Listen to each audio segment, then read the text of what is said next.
دورك وتكلمينا عن التجربه المثيره دي. انت اول مره تقدمي الشكل ده والطريقه والاسلوب اللي هتظهري بيها قدام الجمهور، فاحنا عايزين نعرف انت ما خفتيش انك تخشي تجربه زي دي من البدايه، وازاي انت يعني ليه وافقتي؟ السبب الاساسي انك وافقتي في المشاركه في فيلم؟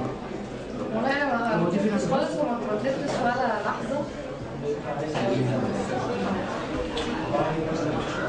ما ترددتش ولا لحظه وما كنتش انا لما ابتدينا على الورق كان الاول مشروع كنا احتمال كبير نعمله فيلم روايه قصير.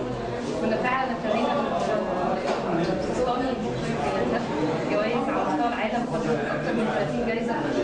الفيلم الاولاني صندوق خشب كان فيه حسن موفق، فكان نيته الاكبر ان هو يبقى فيلم يتقدم في المهرجانات على مستوى العالم. لما اتفرجنا على الماتيريال وكان معانا طبعا استاذ تامر جوزيف مدير تصوير الفيلم، واحنا مصورين كاميرات تحت الميه وفي اماكن طبيعيه كتير جدا، وشفنا ان الماتيريال ينفع ان احنا نعمله ويبقى فيلم طويل.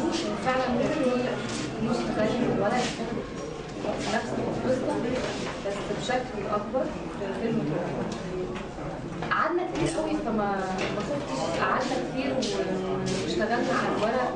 استاذ طارق بيحب الشغل كتير، خلاني حقيقي يعني بصراحه قعدنا اشتغلنا على الشخصيه واشتغلنا على كل حاجه، ويا رب اكون يعني عملت يعني حاجه من اللي هو كان نفسه فيها.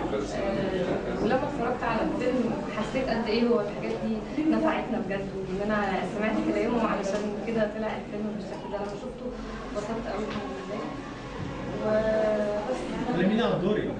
عامله امنيه هي بنت عايشه في دار السلام، فبنشوف من بدايه الفيلم الفرق الطبقي ما بين العشوائيات في دار السلام وما بين الامارات اللي بتاعتها العيشه العادي دي. بس هي بنت سويه جدا، محبه جدا للي حواليها، مخلصه جدا لكل اللي عايشه معاهم.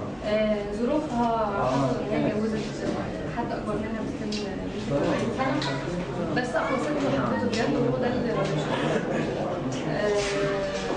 بس بتتعامل بقى مع المشكله النفسيه الكويسه. ايه الاختلاف بين الادوار دي والادوار اللي انت عايزاها؟ لا اختلاف يعني كبير، لان انا يمكن دلوقتي في مرحله ثانيه، مرحله سنيه غير المرحله اللي كنت فيها قبل كده. بعمل الادوار كذا مختلفه.